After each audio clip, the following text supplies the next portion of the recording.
प्रथम की दादी जो करना चाहती थी वो तो उन्होंने करके दिखा ही दिया, सभी के सामने कर दिया है। राध्या के लिए इतना बड़ा गड्ढा खोद कर तैयार जिससे कि सभी को आइडिया भी ना लगे। और प्रथम की माँ तो कुछ कर ही नहीं पा रही। राध्या की सास जिसकी वजह से राध्या घर में आई है, जिसे रिश्ता पक्का करना था, वो भाई सबके सामने ऐसी की ऐसी रह गई। राध्या के लिए कुछ कर ही नहीं पा रही। बेचारी राध्या बहुत बुरे तरीके से, यार क्या ही बोले यार, अपनी जिंदगी से अलकसा चुकी है।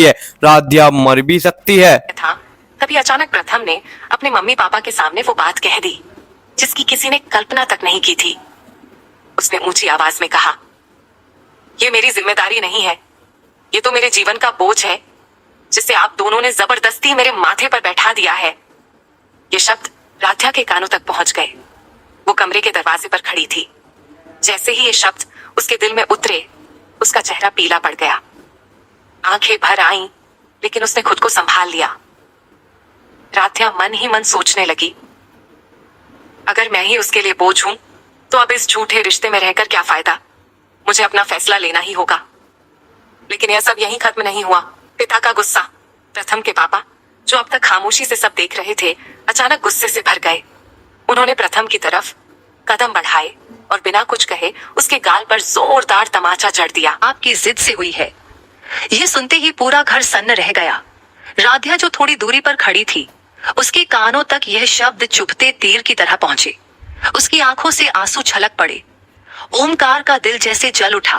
उन्होंने गुस्से में उठकर प्रथम के गाल पर जोरदार थप्पड़ जड़ दिया। चुप रहो, इतना बड़ा अपमान अपनी पत्नी का, अपने रिश्ते का, हम पर भी शक कर रहे हो? तुम्हें शर्म नहीं आती? प्रथम ने चेहरा फेर लिया, लेकिन उसकी आंखों में गुस्से और तिरस्कार की आग जल रही थी। इधर राध्या के दिल पर गहरी चोट लगी। उसके लिए यह पल असहनीय था। उसने कभी सोचा भी नहीं था कि जिस रिश्ते को वह जीवन भर निभाने का सपना देख रही थी, वही रिश्ता उसकी मर्जी से बना ही नहीं। उसने रोते हुए धीरे से कहा, तो यह सच है, हमारी शादी आपकी मर्जी से नहीं हुई थी प्रथम। यह सब सिर्फ आपके माता पिता की इच्छा थी। प्रथम ने उसकी ओर देखा, लेकिन उसके चेहरे पर कोई नरमी नहीं थी। हाँ, बिल्कुल सच है, मैंने इस शादी को। राध्या चुपचाप उसकी बातें सुन रही थी।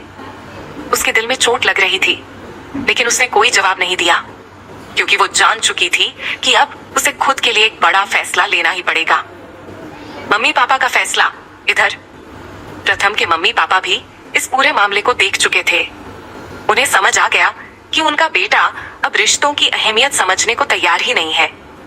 मम्मी ने भारी मन से कहा, अगर हमारा बेटा अपनी पत्नी की इज्जत नहीं कर सकता तो हम ऐसे बेटे का साथ नहीं देंगे। राध्या हमारी बहू नहीं, हमारी बेटी है, और अगर प्रथम ने इसे बोझ समझा है तो अब हम खुद राध्या की जिंदगी का फैसला करेंगे। पापा ने भी हामी भरते हुए कहा, हाँ, हमें अब राध्या को इस रिश्ते से आजाद करना होगा।